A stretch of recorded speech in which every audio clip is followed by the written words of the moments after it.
കേരളത്തിൽ പോലും അത്തരമൊരു ആരോപണം ഉയർന്നു.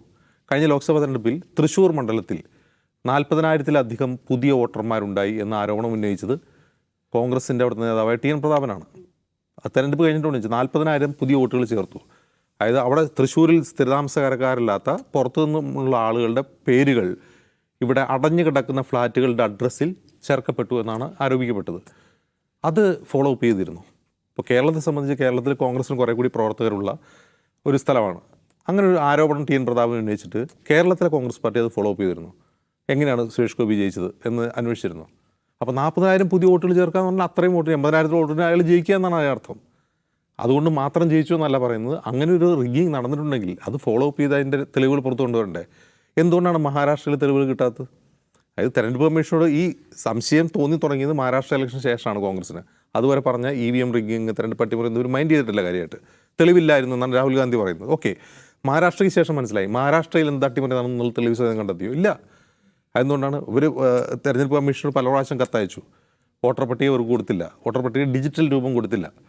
അവസാനം ഇവർക്ക് ലഭ്യമായതാണ് കർണാടകയിലെ ഈ ബാംഗ്ലൂർ നോർത്തിലെ ഒരു അസംബ്ലി മണ്ഡലത്തിലെ ലഭ്യമായത് വെച്ച്. ആ ലഭ്യമായത് തന്നെ OMR, അത് മെഷീൻ റീഡ് ചെയ്യാൻ കഴിയുന്ന രീതിയിലായിരുന്നില്ല. അതായത് ഇപ്പോൾ ഒരു പേപ്പർ കിട്ടി കഴിഞ്ഞാൽ നമുക്കത് സ്കാൻ ചെയ്ത് കമ്പ്യൂട്ടർ വഴി താരതമ്യം ചെയ്യാവുന്ന രീതിയിലായിരുന്നില്ല. അവർ മാനുവലിയാണ് ഓരോ പേജും എടുത്ത് നോക്കി മാനുവലി ചെക്ക് ചെയ്തതിൻ്റെ തെളിവുകളാണ് ഇപ്പോൾ പുറത്തുവിട്ടുള്ളത്. അവർ കണ്ടെത്താൻ കഴിയാതെ വേറെ ഉണ്ടാകാം, വേറെയും അട്ടിമറികളുണ്ടാകാം ആ വോട്ടർ പട്ടികയിൽ. അപ്പോൾ തെരഞ്ഞെടുപ്പ് കമ്മീഷൻ ഇവരുടെ ഈ സ്ക്രൂട്ടനൈസിങ്ങിനോട് സഹകരിച്ചിട്ടില്ല. എന്നിട്ടും അവരൊരു അസംബ്ലി മണ്ഡലത്തിലെ സ്പെസിമിനായി എടുത്ത് അതിലെ തെളിവുകൾ അവർ പുറത്തു കൊണ്ടുവന്നു. അത് അഭിനന്ദനീയം തന്നെയാണ്. ഒരു വർഷം എടുത്തു അത് തീരാനെങ്കിലും.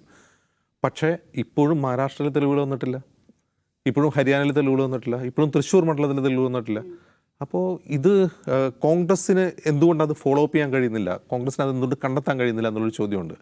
ആ ചോദ്യത്തിന് ഉത്തരം നമ്മൾ മനസ്സിലാക്കേണ്ടത് ഇത് മറ്റ് സംസ്ഥാനങ്ങളിൽ, ഇപ്പോൾ ഉദാഹരണത്തിന് സമാജ്വാദി പാർട്ടിക്ക് ശക്തിയുള്ള ഉത്തർപ്രദേശിൽ, CPM-ന് ശക്തിയുള്ള കേരളത്തിൽ എന്തുകൊണ്ട് ഈ അട്ടിമറി നടക്കുന്നില്ല? ഇപ്പോൾ തൃശ്ശൂർ ഉദാഹരണം ഉണ്ടെങ്കിൽ പോലും പൊതുവെ കേരളത്തിൽ നടക്കുന്നില്ല. UP-യിൽ സമാജ്വാദി പാർട്ടി കഴിഞ്ഞ ലോക്സഭാ തെരഞ്ഞെടുപ്പിൽ എന്തുകൊണ്ടാണ് ജയിച്ചത്? ഈ അട്ടിമറിക്ക് അവർ ആ അട്ടിമറിയെ തടയിട്ടു. അവരുടെ ബൂത്തുകളിൽ അവരുടെ ബൂത്തുകളിൽ ഇത്തരത്തിലുള്ള മാൽപ്രാക്ടീസുകൾ അവർ കണ്ടെത്തിയത് ക്ലെയിം ചെയ്തു, ഫ്ലാഗ് ചെയ്തു. വെസ്റ്റ് ബംഗാളിൽ തൃണമൂൽ കോൺഗ്രസ്സിന് അത് സാധിക്കുന്നുണ്ട്, കേരളത്തിൽ CPM-ന് അത് സാധിക്കുന്നുണ്ട് ഒരു പരിധി വരെ. തൃശ്ശൂർ മാത്രമാണ് അതിനെതിരെ ഒരു അപവാദം ഉയർന്നത്. DMK ഭരിക്കുന്ന തമിഴ്നാട്ടിൽ ഇത് നടക്കുന്നില്ല, ആന്ധ്രാപ്രദേശിൽ നടക്കുന്നില്ല. ആന്ധ്രാപ്രദേശിൽ തെലുങ്കുദേശം പാർട്ടിക്കും അതുപോലെ YSR കോൺഗ്രസിനും ഒക്കെ അവിടെ പാർട്ടി അണികളുണ്ട്. അപ്പോൾ താഴെ തട്ടിൽ പാർട്ടി അണികളുള്ള, ബൂത്തിലിരിക്കാൻ ആളുകളുള്ള സംസ്ഥാനങ്ങളിൽ നടക്കുന്ന തെരഞ്ഞെടുപ്പുകളിൽ ഈ അട്ടിമറി സാധ്യമല്ല എന്നാണ് അതിനർത്ഥം. ഇപ്പോൾ കഴിഞ്ഞ ലോക്സഭാ തെരഞ്ഞെടുപ്പിന് ശേഷം പുറത്തു വന്ന പ്രധാനപ്പെട്ട ചില നിരീക്ഷണങ്ങളുണ്ട്. ഇപ്പോൾ കഴിഞ്ഞ ലോക്സഭാ തെരഞ്ഞെടുപ്പിൽ ഡൽഹി എന്ന് പറയുന്ന സംസ്ഥാനത്തെ പ്രധാനപ്പെട്ട ലോക്സഭാ മണ്ഡലങ്ങളിലൊന്നും ആം ആദ്മി പാർട്ടിക്കോ കോൺഗ്രസിനോ ബൂത്തിലിരിക്കാൻ ആളുണ്ടായിരുന്നില്ല എന്നാണ് അവർ മുന്നോട്ട് വെച്ചൊരു കാര്യം. അപ്പോൾ ഈ ബൂത്തിൽ ആളിരിക്കാനില്ലെങ്കിൽ അതിനർത്ഥം എന്താണ്? ആ ബൂത്തിൽ വോട്ടർ പട്ടികയിൽ പേര് ചേർക്കുന്നത് നിരീക്ഷിക്കാനോ പുറത്തു വരുന്ന വോട്ടർ പട്ടികയിലെ ക്രമക്കേടുകൾ പരിശോധിക്കാനോ ആ പാർട്ടിക്ക് അവിടെ ആളില്ല എന്നുള്ളതാണ്. ഇപ്പോൾ കോൺഗ്രസിനോ ആം ആദ്മി പാർട്ടിക്കോ ഡൽഹിയിൽ അത് പരിശോധിക്കാൻ ആളില്ലെങ്കിൽ പിന്നെ അതായിരിക്കും ചെയ്യുക? ഉത്തരം സിമ്പിളാണ്. അപ്പോൾ യഥാർത്ഥത്തിലുള്ള പ്രശ്നം അതാണ്. പക്ഷേ എന്ന് കരുതി കോൺഗ്രസിനും ആം ആദ്മി പാർട്ടിക്കും അല്ലെങ്കിൽ വേറെ ഏതെങ്കിലും പാർട്ടികൾക്ക് ബൂത്തിലിരിക്കാൻ ആളില്ല, അവർക്ക് താഴെത്തട്ടിൽ പ്രവർത്തകരില്ല എന്ന് കരുതി തെരഞ്ഞെടുപ്പ് കമ്മീഷൻ എന്തുമാവാം എന്ന രീതി പാടില്ല. ഒന്ന്. രണ്ടാമത്തെ കാര്യം, ഇത് ഇങ്ങനെ സംഭവിക്കാൻ മറ്റൊരു കാരണം കൂടിയുണ്ട്. ഒന്ന്, തെരഞ്ഞെടുപ്പ് കമ്മീഷനെ തിരഞ്ഞെടുക്കുന്ന നിയമം, ആ നിയമം ഈ മോദി സർക്കാർ മാറ്റിയിരുന്നു. അപ്പോൾ ഇപ്പോൾ ആരാണ് തിരഞ്ഞെടുക്കുന്നത്? സർക്കാർ തന്നെയാണ് തിരഞ്ഞെടുക്കുന്നത്, തെരഞ്ഞെടുപ്പ് കമ്മീഷൻ. അപ്പോൾ സർക്കാർ ഒരു കാര്യത്തിൽ ഒരു കമ്മീഷൻ തിരഞ്ഞെടുത്ത് കഴിഞ്ഞാൽ ആ സർക്കാരിൻ്റെ ഹിതമാണ് ആ കമ്മീഷൻ പ്രവർത്തിക്കുക. അതിൻ്റെ ഇൻഡിപെൻഡൻസി ഇല്ലാതായതോടൊപ്പം തന്നെ ട്രാൻസ്പെറൻസി ഇല്ലാതായി. അപ്പോൾ അങ്ങനെ ഒരു ട്രാൻസ്പെറൻസി ഇല്ലായ്മ തെരഞ്ഞെടുപ്പ് കമ്മീഷനെ ചൂഴ്ന്നു നിൽക്കുകയാണ്. അത് ഇന്നും ഇന്നലെ തുടങ്ങിയതല്ല, കുറേ നാളുകളായിട്ട്. അതായത് ഈ തെരഞ്ഞെടുപ്പ് കമ്മീഷനെ നിയമിക്കുന്ന രീതി പഴയ രീതിയിലായിരുന്നപ്പോൾ തന്നെ ഈ ആക്ഷേപങ്ങളുണ്ട്. തെരഞ്ഞെടുപ്പ് കമ്മീഷനിലുണ്ടായിരുന്ന ആളുകൾ രാജിവെച്ചതിന് ശേഷം പുറത്തു വന്ന പല കാര്യങ്ങളും വിളിച്ചു പറഞ്ഞിട്ടുണ്ട്. അപ്പോൾ ഇപ്പോൾ എന്തായി? ഇപ്പോൾ ഇതിനൊരു മറയില്ലാതായെന്ന് വെച്ചാൽ ട്രാൻസ്പെറൻസി ഇല്ലാതായി. തെരഞ്ഞെടുപ്പ് കമ്മീഷൻ തോന്നുംപടി ചെയ്യുകയാണ്. ഒരു പ്രധാനപ്പെട്ട പ്രതിപക്ഷ കക്ഷി പലവട്ടം കത്തുകൾ വഴി ആവശ്യപ്പെട്ടിട്ടും അവരോട് സഹകരിക്കാതിരിക്കുക, അവർക്ക് മറുപടി കൊടുക്കാതിരിക്കുക എന്നത്ര അറഗൻസിലേക്ക് കമ്മീഷൻ പോയിക്കൊണ്ടിരിക്കുകയാണ്.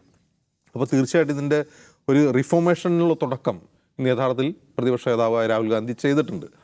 ഒന്ന് ആലോചിച്ച് നോക്കുക, രാജ്യത്തെ പ്രതിപക്ഷ നേതാവാണ് ഒരു വാർത്താ സമ്മേളനം വിളിച്ച് സ്ലൈഡുകളുടെ സഹായത്തോടു കൂടി ഇതാ ഞങ്ങളുടെ തെരഞ്ഞെടുപ്പ് റിഗ് ചെയ്യപ്പെട്ടിരിക്കുന്നു എന്ന് പറയുന്നു. നോക്കുക, ഇന്ത്യ മറ്റു രാജ്യങ്ങൾ എങ്ങനെയായിരിക്കും നോക്കുന്നുണ്ടാവുക? ഇന്ത്യയുടെ ഏറ്റവും വലിയ റെപ്യൂട്ടേഷൻ, ഗ്ലോബൽ സ്റ്റേജിലെ റെപ്യൂട്ടേഷൻ എന്ന് പറഞ്ഞാൽ ഇന്ത്യ ഒരു ട്രാൻസ്പെറൻറ്റ് ഡെമോക്രസിയാണ്. കൃത്യമായ ഇടവേളകളിൽ തെരഞ്ഞെടുപ്പ് നടക്കുന്ന ഒരു രാജ്യമാണ്. ഇവിടെ പട്ടാള അട്ടിമറിയോ അല്ലെങ്കിൽ തെരഞ്ഞെടുപ്പ് അട്ടിമറികളോ നേടാറില്ല എന്നുള്ളതാണ്. ഒരു ശക്തമായ ജനാധിപത്യമാണെന്നുള്ളതാണ് ഇന്ത്യയുടെ ഗ്ലോബൽ സ്റ്റേജിൽ നമ്മുടെ ഒരു അന്തസ്സ് എന്ന് പറയുന്നത്. അതിനെതിരെയാണ് പ്രതിപക്ഷ നേതാവ് ഒരു വിഷയം ഉന്നയിച്ചിരിക്കുന്നത്. അപ്പോൾ ഇതുവരെ അതിനെതിരെ ഒരു പ്രതികരണവും ഈ മണിക്കൂറിൽ ഉണ്ടായിട്ടില്ല. അല്പം മുമ്പ് കണ്ട ഒരു രസം, ഞാൻ ഒരു പോസ്റ്റ് കണ്ടാണ്. രാഹുൽ ഗാന്ധിയുടെ ഫേസ്ബുക്ക് പേജിൽ ഈ ലൈവ് പോയിക്കൊണ്ടിരിക്കുമ്പോൾ വാച്ചിങ് എന്ന് കാണിക്കുന്നുണ്ട്. ഇലക്ഷൻ കമ്മീഷൻ ഇത് വാച്ച് ചെയ്തുകൊണ്ടിരിക്കുന്നുണ്ട്. എന്താണ് പറയുന്നതെന്ന് വാച്ച് ചെയ്യായിരിക്കും. പക്ഷേ ഞാൻ പറയുന്നത് വളരെ ഗുരുതരമായ, ഒരുപക്ഷെ ഇത്രയും നാൾ ആളുകൾ വിസ്പർ ക്യാമ്പയിനിലൂടെ പറഞ്ഞ, സോഷ്യൽ മീഡിയയിൽ അടക്കം പറഞ്ഞിരുന്ന കാര്യം പ്രതിപക്ഷ നേതാവ് തെളിവ് സഹിതം മുന്നോട്ട് വച്ചിരിക്കുകയാണ്. ഇനി പ്രതികരിക്കേണ്ടത് തെരഞ്ഞെടുപ്പ് കമ്മീഷനാണ്. തെരഞ്ഞെടുപ്പ് കമ്മീഷൻ അതിന് പ്രതികരിക്കുമോ എന്നറിയില്ല. പക്ഷേ അതിൽ മൗലികമായ കാര്യം ഇതാണ്. ഒന്നാമത്തെ കാര്യം, തെരഞ്ഞെടുപ്പ് കമ്മീഷൻ്റെ നിയമരീതിയിൽ സുതാര്യത കൊണ്ടുവരുന്ന രീതിയിലുള്ള ആ നിയമം റദ്ദാക്കുകയോ പരിഷ്കരിക്കുകയോ ചെയ്യുക. രണ്ടാമത്തെ കാര്യം, വോട്ടർ പട്ടിക ക്രമക്കേട് ഏറ്റവും പ്രധാനം അവിടെയാണ്. ഇപ്പോൾ EVM റിഗ്ഗിങ് മറ്റു കാര്യങ്ങളൊക്കെ അതിൻ്റെ സെക്കൻഡറി ആയിട്ട് വരുന്ന വോട്ടർ പട്ടിക കൃത്യമാണോ എന്നുള്ള കാര്യം പരിശോധിക്കാൻ രാജ്യത്തെ പ്രതിപക്ഷ രാഷ്ട്രീയ പാർട്ടികളുടെ താഴേക്കിടയിലുള്ള പ്രവർത്തകർ ശ്രമിക്കണം. കുറഞ്ഞ പക്ഷം പഞ്ചായത്ത് തെരഞ്ഞെടുപ്പിലൊക്കെ ചെയ്യുന്നുണ്ടാവും. അസംബ്ലി തെരഞ്ഞെടുപ്പിലും ഈ പറയുന്ന ലോക്സഭാ തെരഞ്ഞെടുപ്പിലും അതൊന്ന് സ്ക്രൂട്ടനൈസ് ചെയ്യാൻ വേണ്ടിയുള്ള സംവിധാനം രാഷ്ട്രീയ പാർട്ടികൾക്ക് ഉണ്ടാവണം. അതില്ലെങ്കിൽ ഇത്തരത്തിലുള്ള ഒരു തെരഞ്ഞെടുപ്പ് കമ്മീഷന് കീഴിൽ തെരഞ്ഞെടുപ്പുകൾ ഇങ്ങനെ നടക്കും.